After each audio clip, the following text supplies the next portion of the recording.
it's me Milly, welcome to Magically Channel.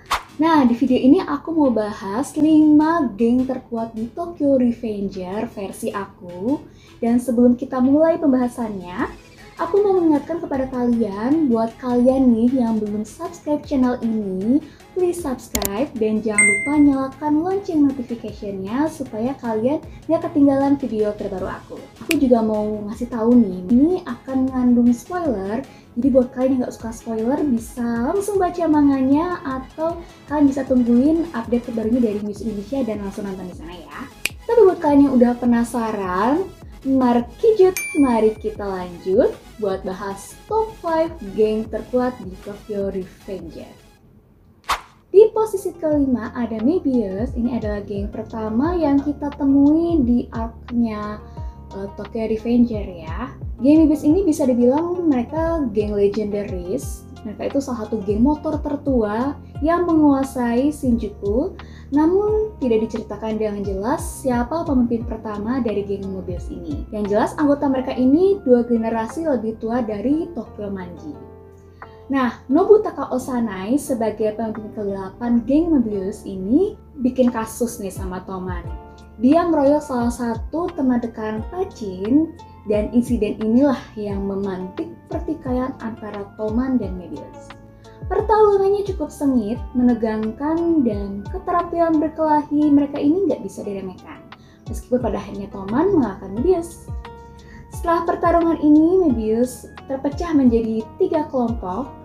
Sebagian masuk Toman, sebagian masuk Valhalla, dan sebagian lagi membubarkan diri.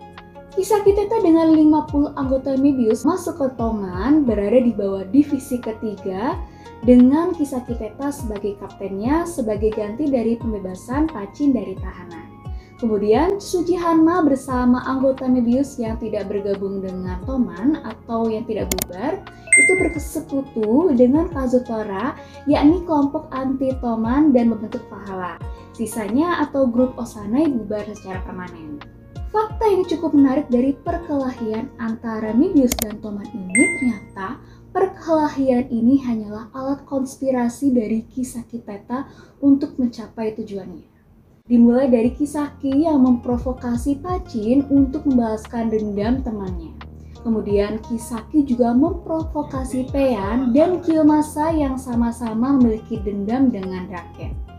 Paean yang dendam karena Draken telah membiarkan Pachin di penjara, sedangkan Kiyomasa yang harga dirinya telah dihancurkan oleh Draken. Mereka berdua ini diprovokasi untuk membalaskan dendamnya pada Draken, sehingga menyebabkan perseteruan Toman versus Mebius babak kedua. Di posisi keempat ada Valhalla. Mereka menyebut geng mereka ini malaikat tanpa kepala, Headless Angel. Jumlah anggotanya bertambah semakin banyak setelah mengambil alih kepemimpinan Mebius dari yang tadinya hanya 100 menjadi 300 orang, teman-teman. Anggota geng ini kebanyakan adalah mantan anggota dari geng lain yang lalu mendedikasikan diri sebagai geng anti-Toman di bawah perintah Kazutora Hanemiya. Kalau ngomongin Kazutora Hanemiya, sesungguhnya sejujurnya aku tuh miris sama dia sih, sama karakter ini. Dia ini teman akrab sejak kecil Baji dan Maiki, bahkan menjadi salah satu orang yang ikut andil dalam pendirian Tokyo Manji.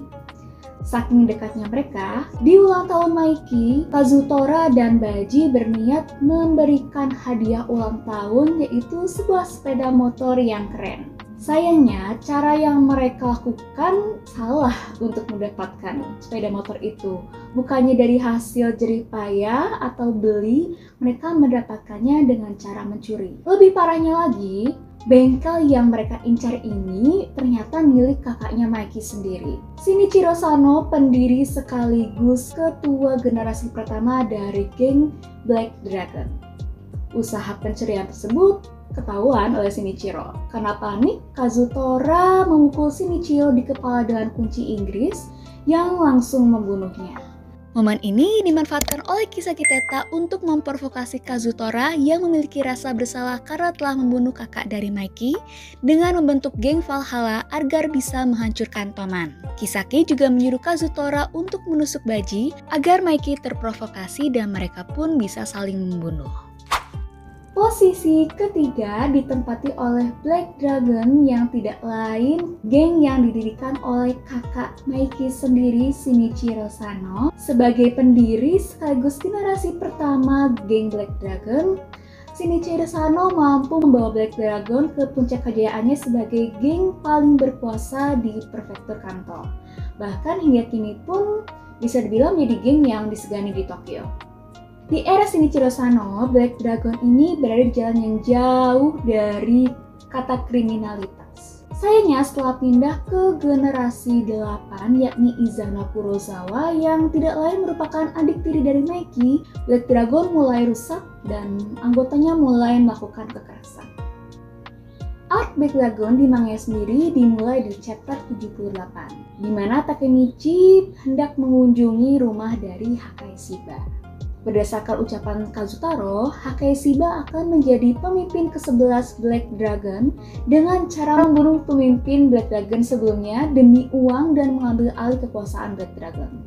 Namun, Hakai yang ditemui oleh Takemichi di masa lalu berbeda dengan yang diceritakan Kazutora.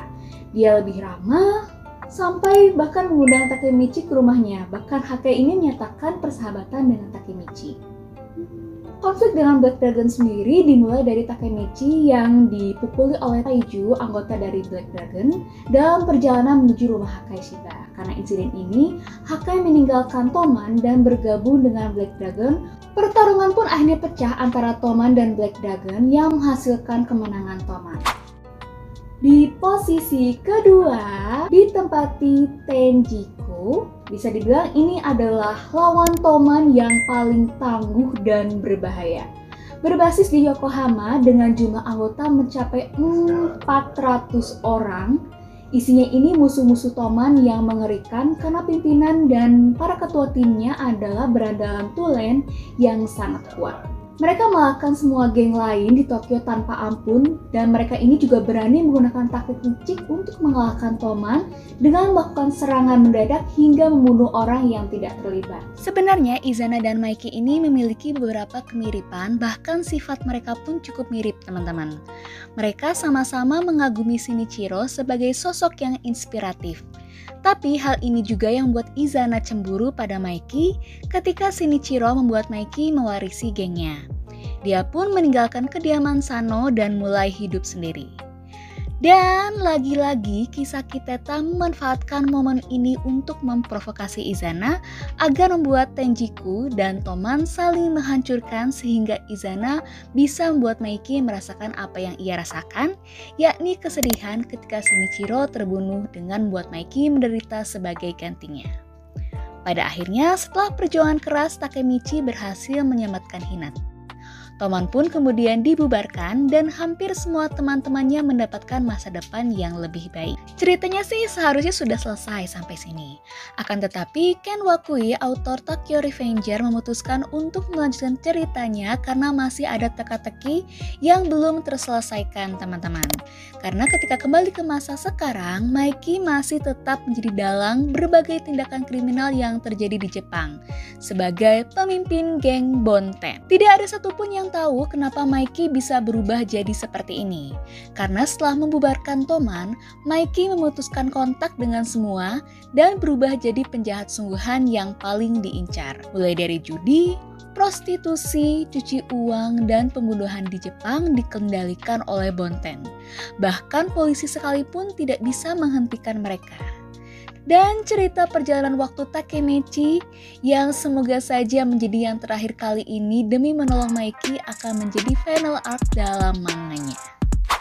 Kalau kalian suka dengan video ini, jangan lupa untuk like, komen, dan share ke semua sosial media yang kalian punya supaya aku makin semangat bikin video untuk kalian. Terima kasih sudah menonton video hari ini, and see you!